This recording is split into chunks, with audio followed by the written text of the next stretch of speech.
no place in Iran that the long arm of Israel cannot reach. If you strike us, we will strike you. Israel fires dozens of missiles and rockets into Israel today, including one in Tel Aviv, which was intercepted. Israel rescue services say that no injuries or deaths.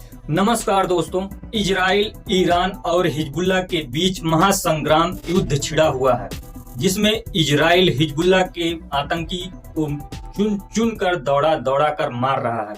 Israel सबसे पहले Nasrallah को मार कर उसके बाद Hezbollah के नए chief Nasrallah के भाई हाशिम सैफुद्दीन को मार गिराया। हिजबुल्लाह के हेड क्वार्टर जो बैरूत में स्थित है, उस पर इजराइल ने बहुत बड़ा बमबारी किया और भयंकर तबाही मचाया। अभी की जो बड़ी खबर है, इजराइल ने हिजबुल्लाह के ठिकाने पर बड़ा हमला किया है। यह हमला लेबनान की राजधानी बेरूत में मौजूद हिजबुल्लाह के हेडक्वार्टर पर हुआ और टीवी के इतिहास में पहली बार किसी न्यूज चैनल के कैमरे के सामने स्ट्राइक हुई। बेरूत के युद्ध क्षेत्र में एबीपी रिपोर्टर जगविंदर पटियाल मौजूद हैं। उनके सामने ही हिजबुल्लाह के हेडक्वार्टर पर अटैक हुआ। दावा यह किया जा रहा है कि इस हमले में हिजबुल्लाह का नया चीफ मारा गया है।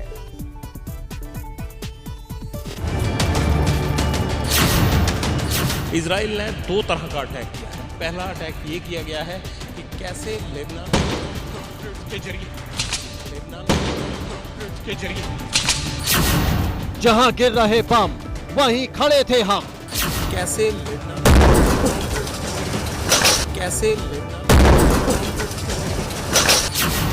हमारे कैमरे के सामने हिजबुल्लाह पर हमला। टीवी पर पहली बार लाइव हमला, लाइव प्रहार।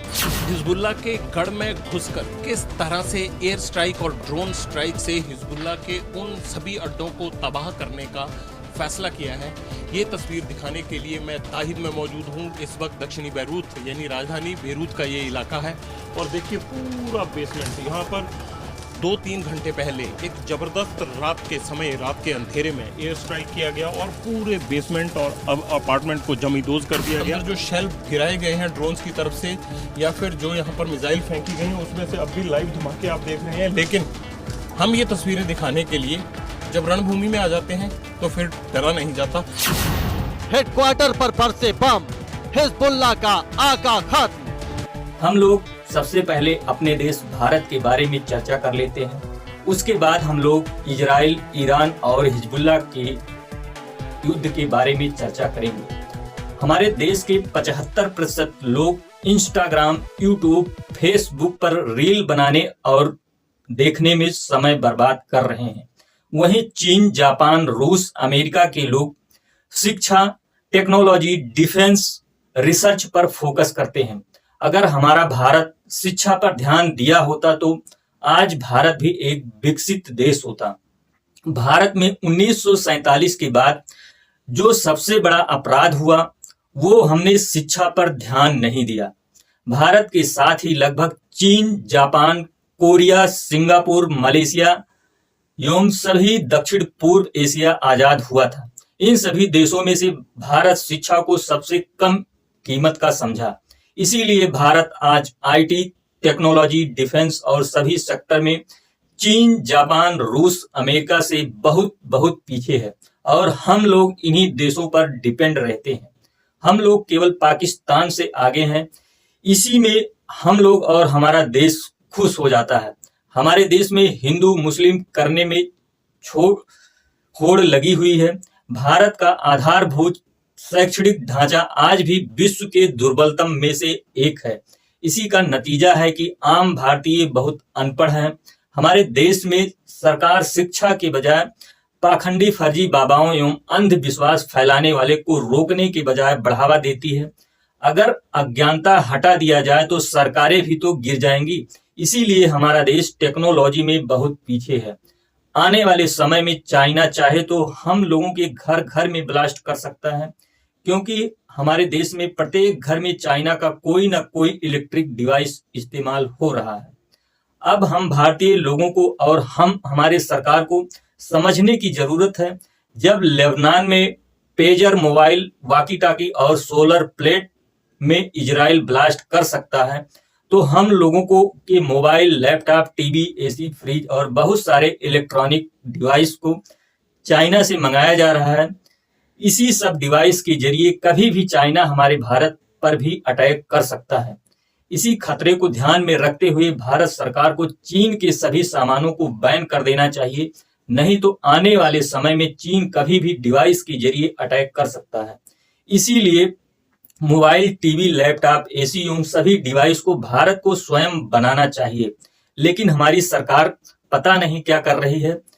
मेक इन इंडिया के नाम पर हम लोग एक यूपीआई बनाकर खुश हैं। एक दिन गूगल जीमेल से बाहर कर देगा, सभी यूपीआई बंद हो जाएगा। हम लोग हल्ला कर रहे हैं डिजिटल इंडिया, डिजिटल इंडिया। हम लोग केवल डिजिटल यूजर हैं। हम लोग अमेरिका का बनाया YouTube, Facebook, Twitter, WhatsApp, Google, Gmail use कर रहे हैं।